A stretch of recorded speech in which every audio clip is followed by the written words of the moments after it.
Hello everyone! Today we're doing 3 children's stories for this quick sticks review, and I have my notes in the most glittery book. I'm so chuffed with this. Look at it. It just fills me with the childlike wonder required to really enjoy these stories. So, the 3 stories I will be reviewing are all 3 of them Audible originals, short stories, thus short reviews. First of which is Wishes and Wellingtons. This was a 4-star book, and I'll get into the details in a bit. Next one is The Mystwick School of Musicraft, which was also a 4-star book for me. The last one was this Audible edition, or Audible original edition of Peter Pan, and I wasn't as mad about it. 3 stars.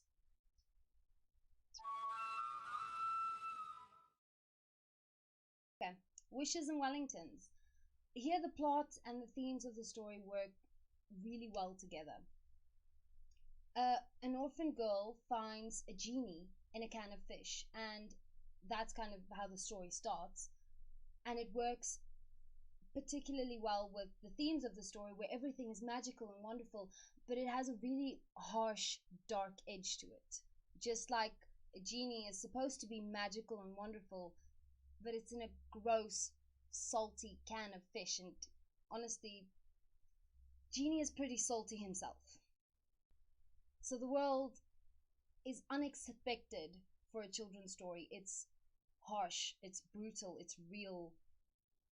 It's not cute, it's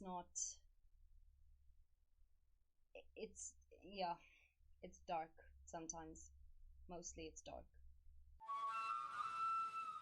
Sugar here, definitely the characters. They were relatable, strong, sweet, just like mischievous, but they're also going through some real things.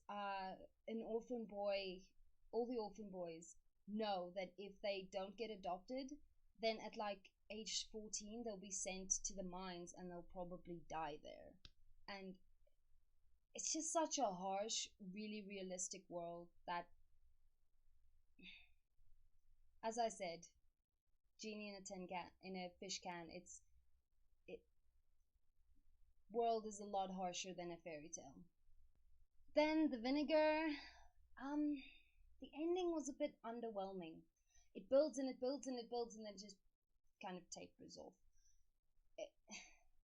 I expected a bit more from it.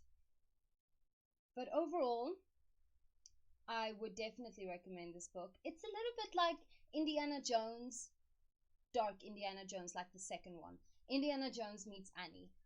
It's a good mix. There's a lot of fun bits, and then there's also a couple of more dark, more serious bits that keep the world grounded in reality. Salt of the earth type of story.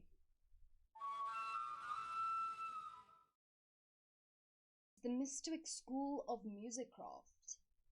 Now, people online have been saying that this is the next Harry Potter. I think not.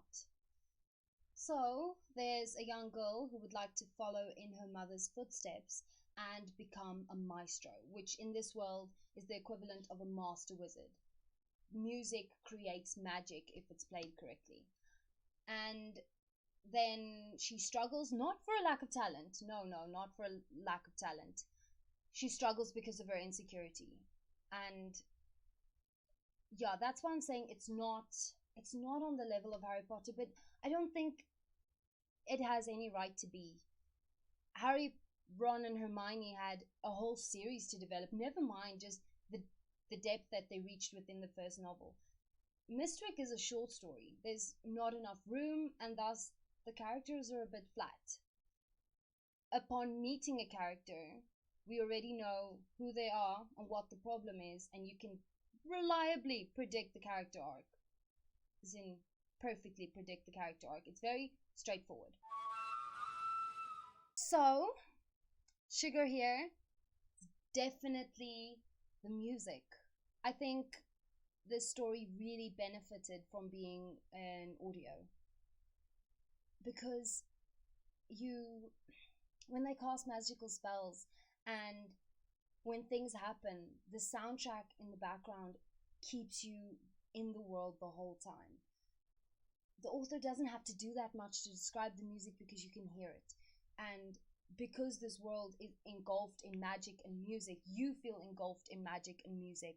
If you wear the right headset and it's noise cancelling and you are in this world with her. And I think that really elevates it to a different level than it would have been if you had to just read it. Would I recommend it? Yes. It may not be the next Harry Potter, but it's definitely something worthwhile. It's a story that stayed with me. I'm keen to go back to it. There have been rumors that the author wants to continue the story, and I'll definitely be there for that. But it's not Harry Potter. Not yet. The characters are shallow. Honestly, now that their one single flaws and character arcs have been sorted, I don't know where she's going to take it from here. It doesn't seem like the world and these characters have enough depth to move forward. But I'll wait and see. I'm really keen to see what's going to happen here. And finally, Peter Pan. This is a story we all think we know kind of well. Obviously, there are a lot of different versions of this, it being a public domain story and easily adaptable for anybody. This one pretty much follows the Disney version. So if you've seen the Disney version with the cartoons that fly around, that's kind of with the iconic Tinkerbell. Yeah, that's kind of very close to what this plot is. So if you watch that, you know what's going to happen here more or less. Disney did it better. So sugar here, this story at the beginning that Mrs. Darling tells her children to get them to go to bed.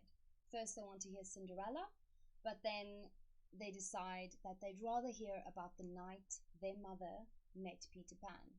And she tells them that she stayed in the park, got locked in overnight, and then all the trees woke up and they went to the fairy ball together, and that's where she met Peter Pan.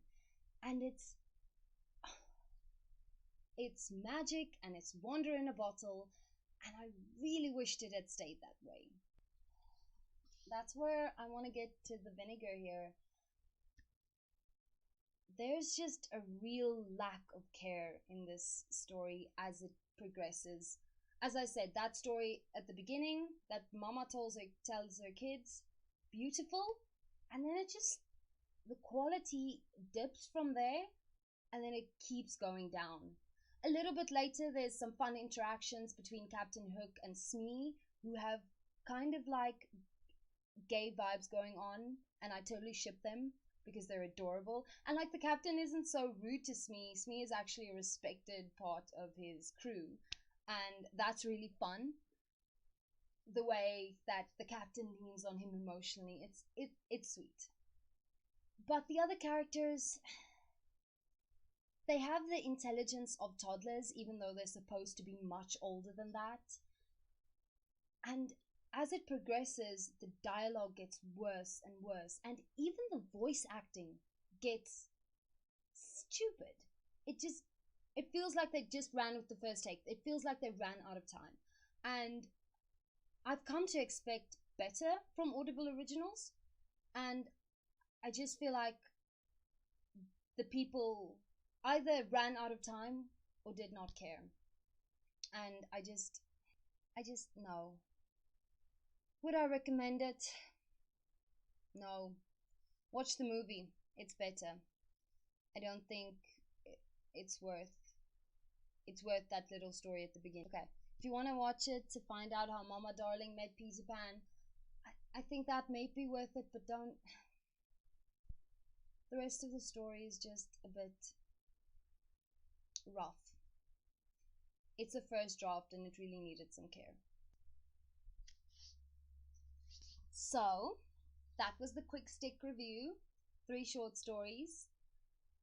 I don't know what I'm doing next week yet, but please like and subscribe.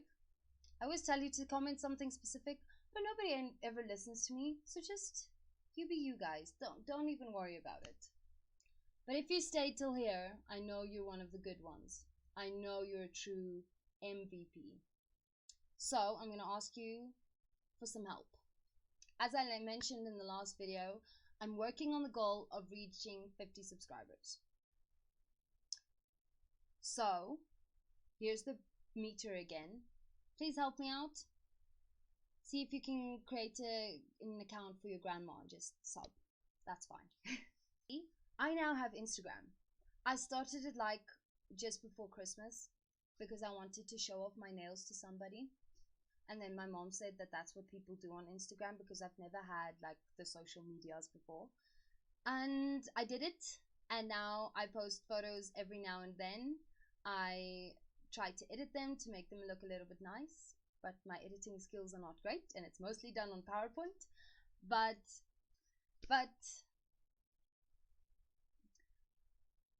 yeah. So I'm there too.